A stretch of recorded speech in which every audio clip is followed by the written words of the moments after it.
what is most significant, aside from her many, many career accomplishments, is the fact that she's been able to balance for now over 2 decades a very, very successful career and raising her children and looking after her family. And that's what we hope to delve into.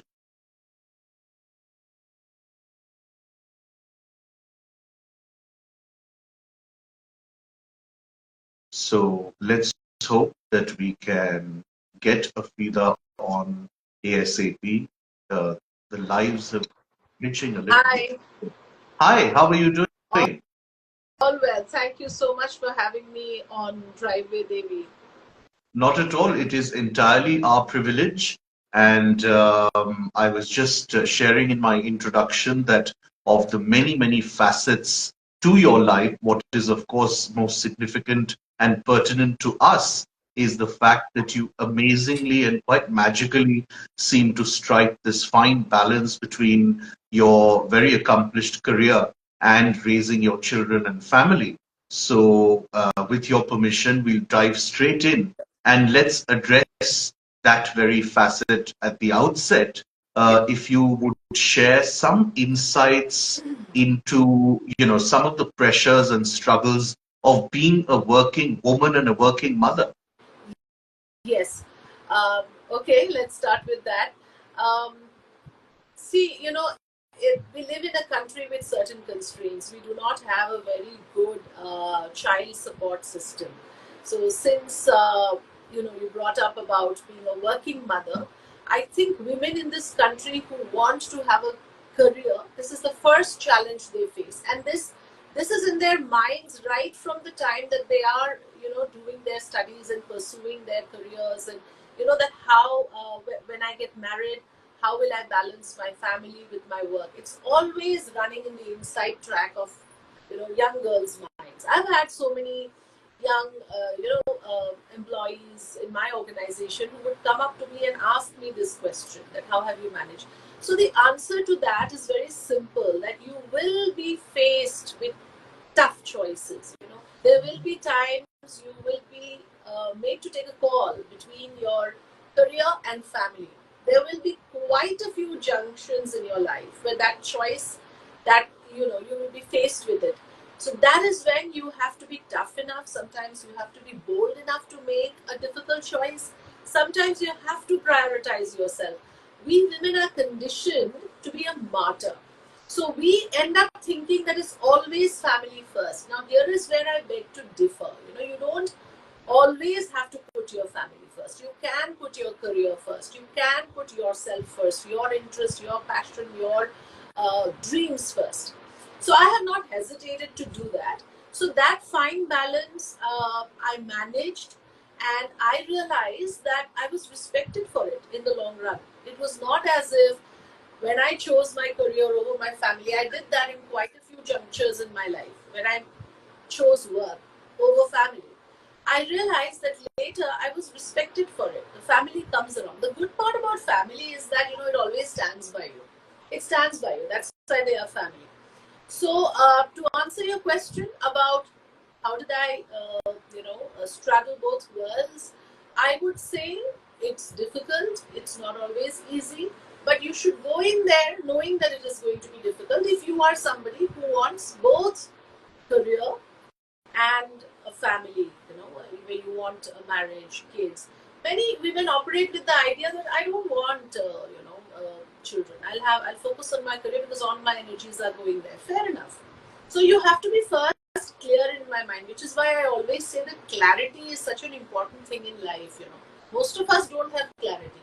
The moment you have clarity about what you want, things do fall in place. You I take your point about going into this life and this situation with a certain amount of sort of preemptive mental preparation. I also take your point about putting yourself and your career first at times, and it Yes. doesn't always have to be Yeah. family. Given all of that, Afida, what I want to understand is that even for the best prepared of us, there are situations, especially in your kind of line of work, where you've been with all the major networks, we have some sense of what high pressure cooker situations newsrooms can be, particularly in terms of live news, etc. There must have been times when obviously you were pressured and stressed. What are some of the coping mechanisms that you have yourself employed in your life to keep that balance and your own sanity? That interesting question, because it is one thing to choose a career and family and decide to balance both. It's quite another to choose a career like journalism, which by definition is going to have erratic timings, right? Because news Absolutely. doesn't happen with a timing in mind. They can be, Sure. because I'm reporting in the Northeast, and it's a volatile zone, and especially during the times that I was there were instances of, say, a bomb blast would happen, there was insurgency issues. So, and it could happen middle of the night, you may be required to run, you'll have to send the footage, the video of whatever has happened as a ground reporter.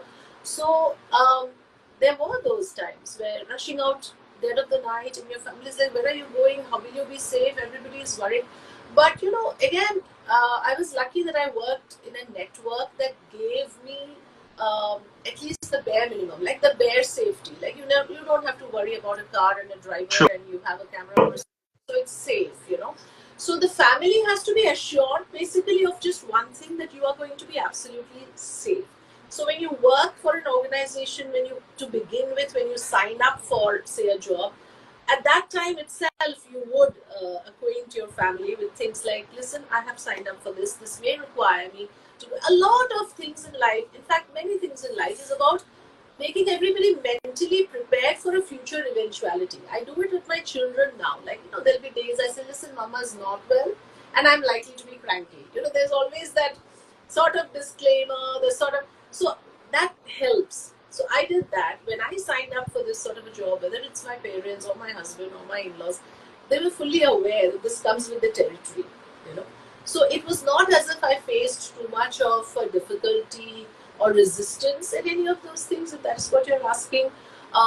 Pressure cooker situations at workplace, yes, because demanding profession, you have to deliver. You are always watched, and there are always that many people wanting to do your job. So it's like a highly competitive field. There are enough people ready and waiting to replace you, sort of. If you are not good enough. Absolutely. So that I faced, and that insecurity you have to deal with, because that self doubt will always be there. Am I good enough? Am I doing enough at work?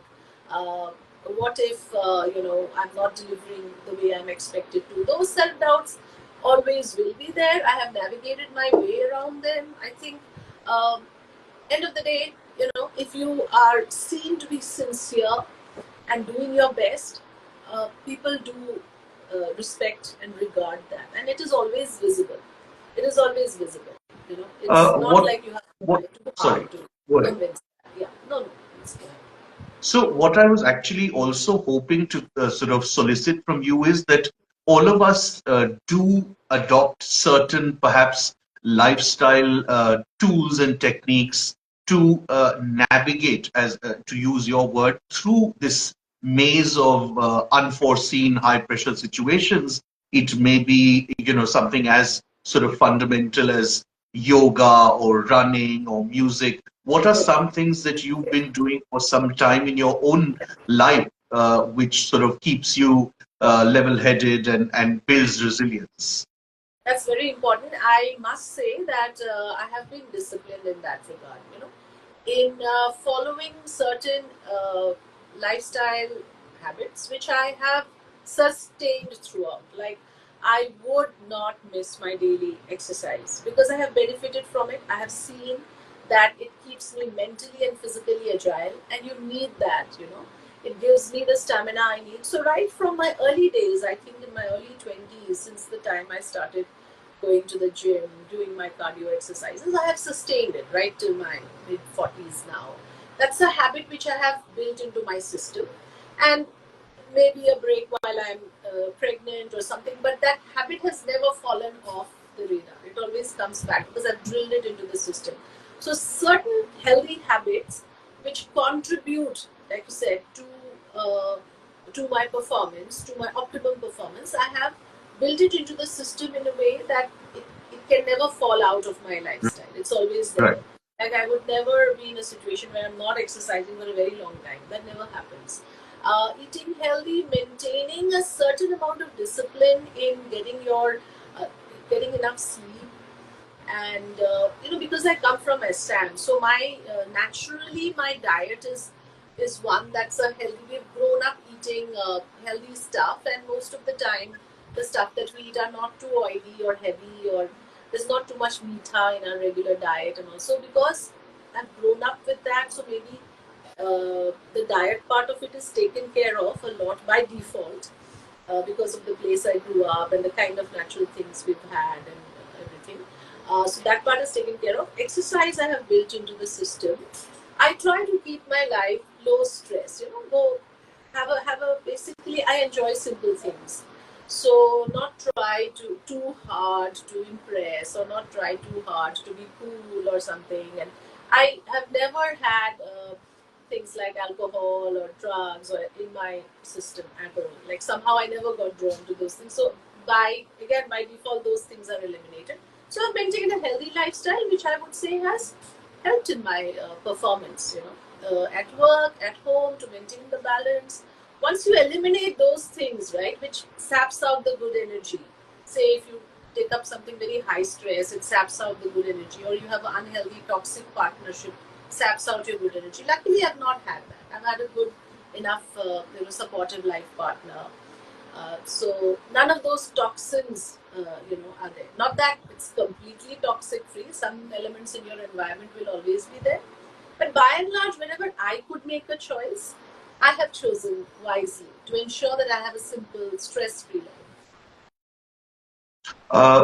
I'm going to use a very, very overused and abused term, but from what I'm understanding, you do have a genuinely holistic way in which you sort of design your lifestyle with a little bit of, dietary focus and physical exercise and all of that sort of put together, which is so wonderful. You are a mentor as well, and you work a lot in terms of mindset. Talk a little, if you will, about the importance of having your mindset or working on one's mindset for anybody, and how sort of critical is that in leading one's life. Yeah.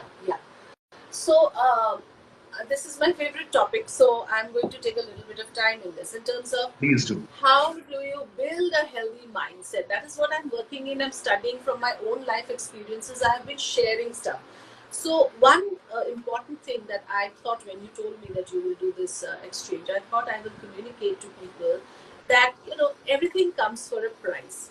This very simple understanding will save us from a lot of heartburn, if I may say so, because we look at others and we think that, why couldn't I get there? Why didn't I get this? Always remember, I have seen a lot of successful people around me, because I have worked mainstream news network. So my job required me to interact with a lot of newsmakers successful in their own fields. I was also working with some of the top journalists who are the biggest names in the country today. So I have seen their lifestyles. I've seen how they are on and off, on and off the record, on and offline, right? So what I have gleaned from the lifestyle, because I know their backgrounds as well and their journeys as well, I've seen everything comes for a price. And I was always arrested. Sometimes you will hear people say, I want this at any cost.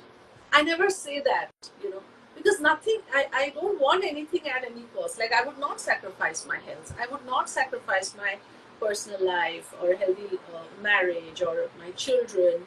So no, I would not want that sort of success at any cost. No, I must be aware what is the price to pay. So since you talked about mindset, I would say that when you aspire for something, be aware that there's nothing that you cannot achieve. There's no dream that is unattainable, but everything comes for a price. Sometimes, sometimes you will see, I mean, even if you hear interviews of successful people, you will see that it has been a journey of a lot of sacrifices. Sure. People even sacrifice personal relationships. I mean, not judging them, but they prioritize their success, their growth, their achievement over, say, a partnership. So sometimes your personal life crumbles, and it happens with women a lot of times. Though it is unfortunate, because I think for a lot of men it becomes difficult to deal with a very successful woman or a career-minded woman, and personal life gets impacted. It's unfortunate because we're still in a society which is very patriarchal. So, but yeah, that is my first point. My second thing I wanted to say to young people, if at all this goes out to them at some point, is that, don't be in a hurry to achieve too much too soon. I feel that sometimes I feel that I had my best years in my, say, end 20s, but I could have slowed down a bit. I was in a hurry to get it all and all. So you can, if you peak too early, that's also not such a good thing, because I've learned this from my hiking experiences, that when you are climbing, it's a strenuous climb. You're doing it with the expectation that you will reach the peak and you will enjoy the beautiful view. But while you are climbing, you have to enjoy the process.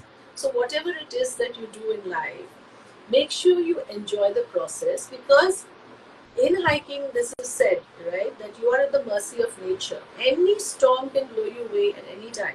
So there is no guarantee to how much time you have on this planet. So you have to enjoy the process of whatever it is you are pursuing. Without that, I feel it's quite futile. Life has to be lived. You hustle, all right, but enjoy the process of it, or at least do things that give you that joy. And one last point I will make in this very long answer is that I have started to believe. For a long time, I felt I'm not able to articulate all of these things, but Ikigai has to be articulated, if you know what I mean. The Japanese philosophy of Ikigai, where what you love to do must coincide with what you want to do, what you can be paid for, and what the world needs, combined with what you're good at. So all of these things must come together. You may be good at something, but does the world need it? You may love doing something, but are you good at it really? So all these four factors must come together. That is the best kind of mindset to have if you want to grow, if you want to evolve. That's the growth mindset I would recommend. That's that's so beautifully articulated and very, very practical, I must say. Let's then sort of jump ship a little bit. And as we go towards wrapping up our dialogue, I want to definitely, with somebody so experienced and vastly entrenched in the media, I must share rather that from a layman's perspective, or certainly a reasonably aware layperson's perspective, I find that when we talk about or examine the presence of mental health in mainstream media and how much time, space, and coverage it gets, A, it tends to be quite limited. It's certainly not a trendy or a fashionable topic to talk about. And B, it also seems quite reactionary. If there is a certain incident that takes place which connects with mental health, then you will have on that given evening or for a couple of days some discourse on mental health due to that particular incident or event that takes place, and then it's gone. I want to ask your observation, opinion on why mental health tends to get such little coverage in mainstream media.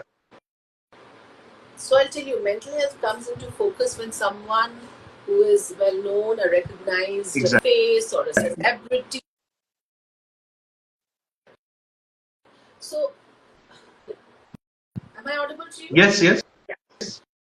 So, this happened with I realized how poor mental health awareness is during the Sushant Singh Rajput case. Since you talk about media representation, let me bring up that case.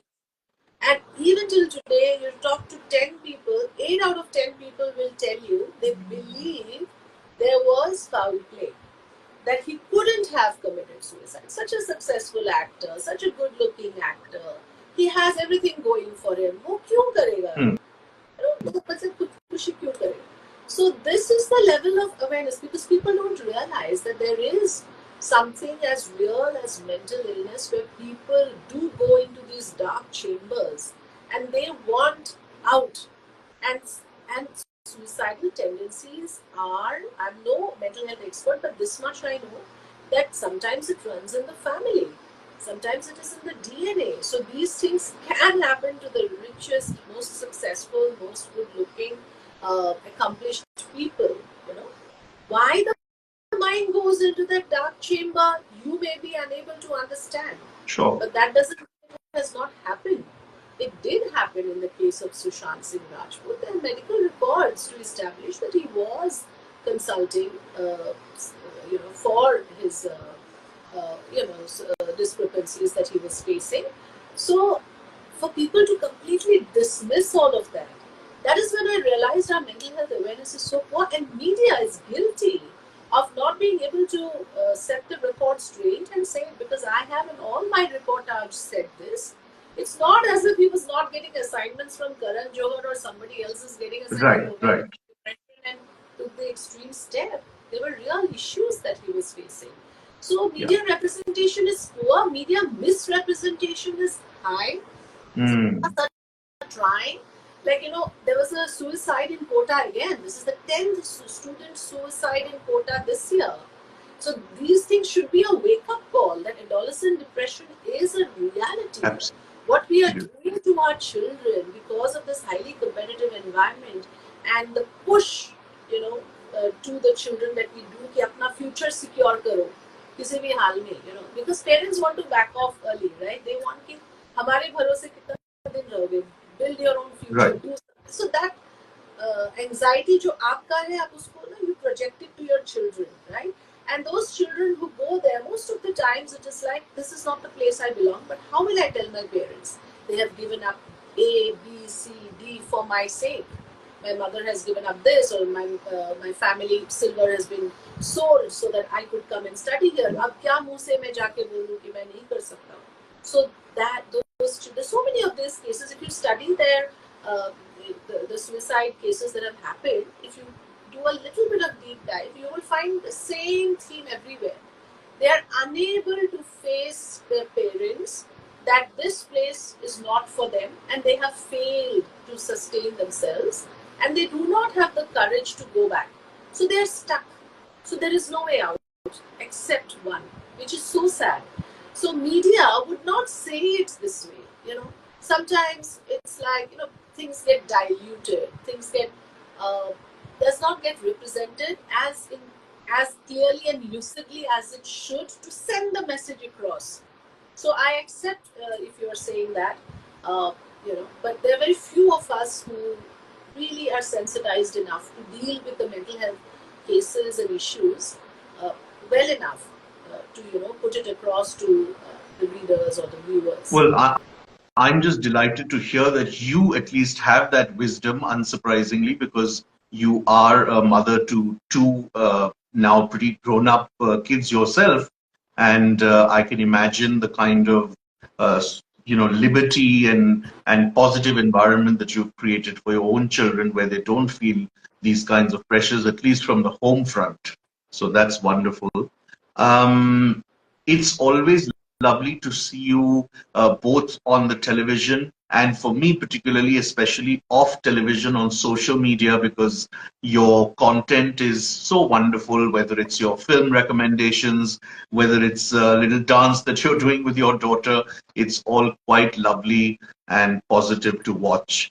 Once again, I'd like to thank you. I know how busy you keep for making time to be in conversation with us, and we wish you the very, very best. Thank you so much. My pleasure entirely. Thank you so much.